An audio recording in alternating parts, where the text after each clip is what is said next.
Poppy Playtime 4, The Forgotten Prototype. The halls of Playtime Co. were silent. The machines had stopped. The factory was dead. But something inside it was still awake, and it was waiting. The sealed laboratory, deep underground, beyond the familiar corridors of Playtime Co., the players stumbled upon a hidden elevator, one not shown on any blueprints. The button flickered. B3, Experimental Wing, a place that was never meant to be found. As the elevator doors creaked open, the air grew heavy. The walls were lined with steel crates, each one sealed shut, covered in faded warning labels. Do not open. Unstable prototype. Project forbidden. A single door stood at the end of the hallway, and it was unlocked. The experiment that never ended. Inside the lab, dust-covered computers flickered to life as the player stepped forward. A single recording played on loop.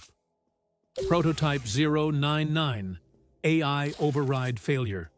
The subject is unstable, attempting shutdown. Then, a noise. Metal scraping against the floor. A massive containment pod sat in the center of the room. A glass window revealed what was inside, and it was looking right at them. A figure, twisted and inhuman, with half-finished mechanical limbs and a stitched face, sat hunched inside the chamber. Its red, glowing eyes twitched, and the containment unlocked. The player took a step back. The pod burst open, and the creature moved. The hunt begins. A distorted voice crackled from the lab speakers. "You! Let me out!" The lights shattered.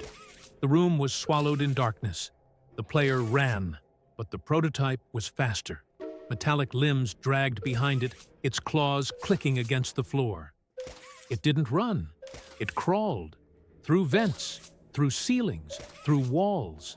It was everywhere. The player slammed a door shut, but the prototype didn't need doors. It phased through the walls, its half-mechanical body glitching in and out of existence. It wasn't just a monster. It was unfinished code, a glitching nightmare that couldn't be stopped. It couldn't be killed. It couldn't be escaped. The final choice, with nowhere left to run, the player found one last console in the deepest part of the lab. A single command prompt blinked on the screen. Delete prototype 099? YN footsteps approached from behind. The screen flickered. The prototype's reflection appeared behind the player. The voice was no longer distorted. It was human.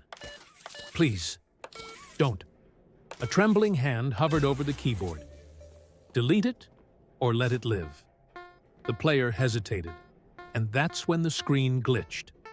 The prototype reached forward, and everything turned to static.